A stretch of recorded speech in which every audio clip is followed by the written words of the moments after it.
Hello guys, good morning. May ayusin naman po ako guys na isang electric fan. Sabi daw ng may-ari guys, sira daw ang kanyang lock. Na hindi nala po ng customer ang kanyang electric fan sa akin guys. Ito na po ang kanyang itsura. Ito po yung kanyang lock. Loose thread na pala. Kaya nilagyan nila ng tiplon. Ano, kita nyo tiplon. Hindi na nasa ayos kasi iwan ko kung anong ginawa nila ng may-ari. Tuturuan ko po kayo guys na kung paano ito diskartihan or mabalik ang kanyang lock or hindi ba, or anong diskarte na lang po ang mabuti nating gawin dito.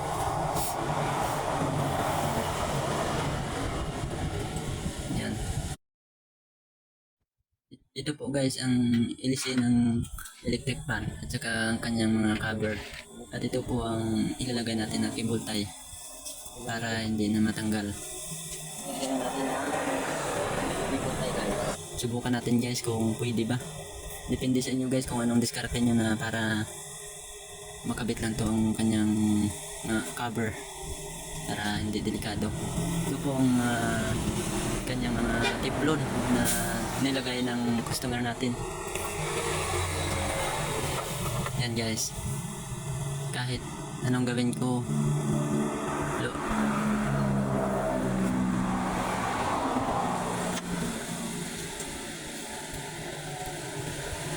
ito po guys ang cable tie. Subukan natin guys kung mag-click ba itong cable tie. Subukan natin. Dito ko ilalagay kung pwede ba.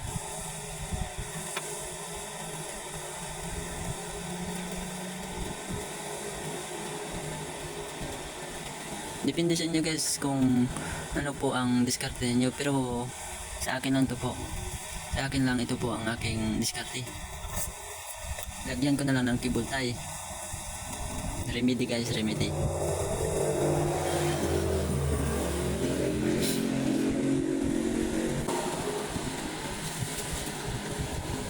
Napakahirap lagay ang cable tie guys, kasi walang lagayan pero susubukan ko kung saan ko po ito ilagay para ma-fix natin ang kanyang mga cover.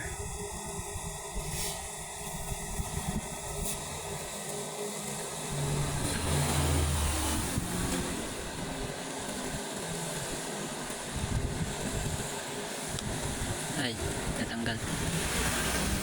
Hindi pa kasi nalagyan sa kabila guys. Dapat magkabilaan. Tsaka dapat apat ang ating ilagay na cable tie para hindi siya malog-alog pag umandar na. And guys, kita nyo guys ang kanyang lock.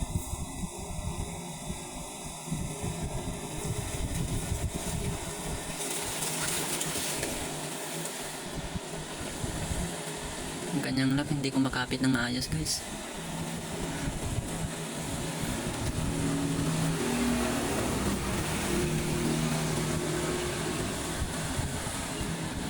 Dito ko siya guys nilagay ang cable tie kasi dito lang ang lalagayan ko.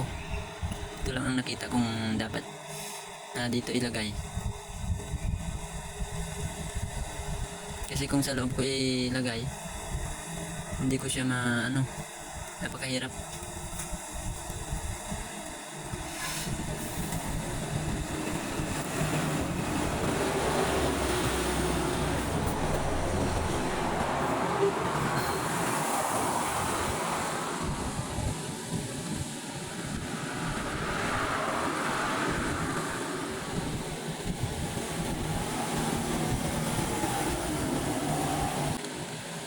Siguraduhin natin guys na kumakapit ng maayos ang kanyang cover,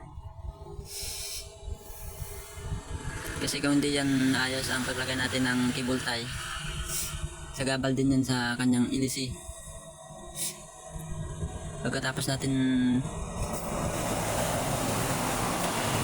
na malagyan ng cable tie, tsaka na natin puputulin. Sinusubukan ko guys kung pwede pa ibalik, pero parang hindi. Kagaya ng kanyang pagmamahal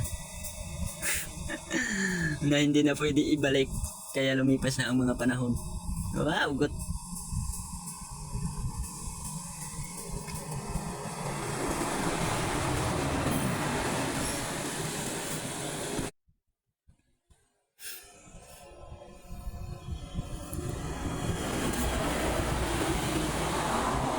Pasensya na po kayo guys, maingay po dito sa amin eh. Maraming sasakyan na dumadaan. Ito guys, oh. Nahihirapan ako na maglagay ng cable tie. Pagkahirap. Pero okay lang. Maayos din natin to.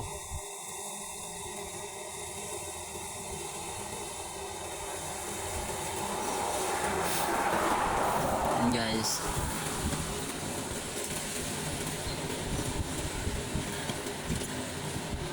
Yun yung siguro ko guys na paglagay para hindi siya umalog-alog.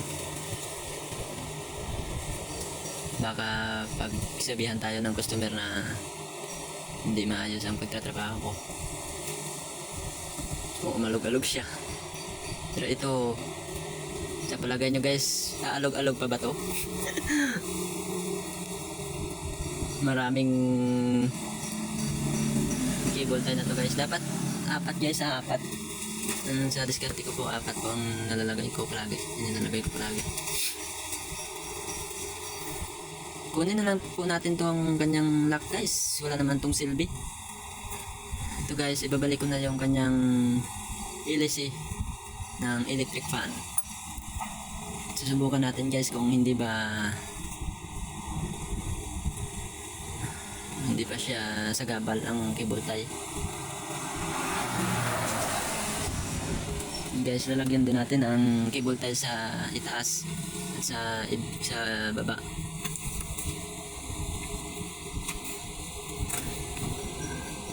Dito natin guys ilagay guys. Subukan ko po kung malagay ba ang cable tie. Yan, ganyan nyo lang guys. Pipilitan nyo lang ng konti ang dulo ng cable tie guys para pumasok sa kanyang butas. Para mahigpit ang ating paglalagay ng cable tie.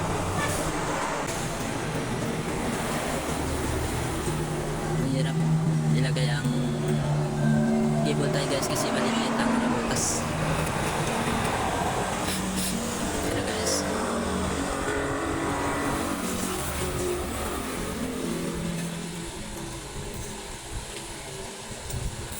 sa akin lang po ito guys na diskarte guys. Ilagyan ko ng cable tie. Iwan ko sa inyo kung ano pong diskarte ninyo po. Comment below lang po kayo guys kung anong diskarte ninyo para malalaman ko din kung ano po. Dito po ang video ko po. Sana makatulong din ito sa inyo. At sana makunan nyo din ito ng aral. Comment below lang po kayo guys kung ano masasabi nyo. Baka may iba pa po kayong diskarte na hindi ko po alam.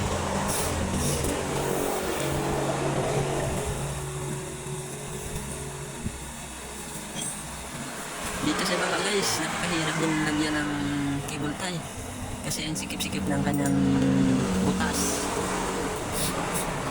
Yan, may pasok ko na guys sa kanyang butas. Ano kaya ibabalik ko pa yung kanyang lock or hindi na guys? Ano mas mabuti? Comment below lang po kayo guys.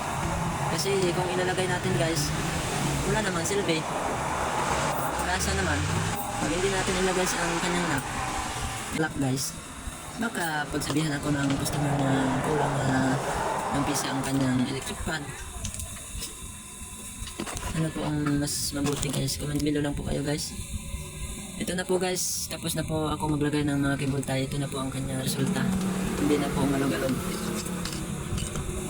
Okay, babalik ko na lang po guys. Baka, hindi talaga guys. Hindi ko na lang po ibalik. Kasi wala namang kung silbi yan. Baka pag kumandar ang electric fan, matanggal pa yan. Ulit naman ako. Bukas naman ako ulit ng kanyang cover. Matanggal na. Yan, lagay na lang natin. Itabi na lang natin yan. Yun guys, in-screw ko na guys. Pinex ko na ang kanyang hélice. Sana guys makatulong po ito sa ang aking video guys. Sana makatulong po ito sa inyo. Dahil yan ito lang ang aking kaalaman. Kasi baguhan lang po ako guys. Baka ma-expect ko kaya dyan na katulad sa akin electronic or technician.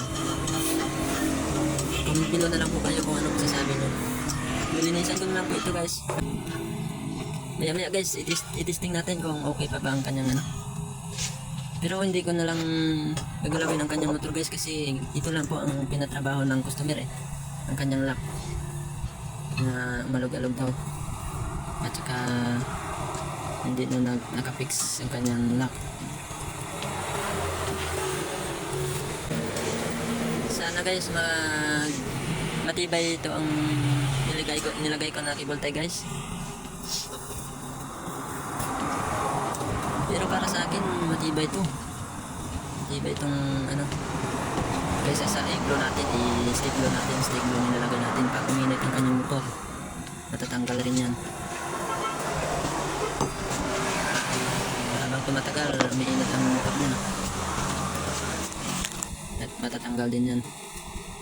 Yun guys, ititest na natin guys kung may ikot na ba. So ititest natin kung hindi na siya matanggal or matibay na ba ang paglagay ko ng cable tie. Yan na guys, hindi na malog-alog. Kita nyo naman, napagkaayos na ng kanyang under guys. Dito na lang po guys ang video ko. Sana makatulong po ito sa inyo kahit ting ka naman ako. Maraming salamat po guys sa inyo. Thanks for watching.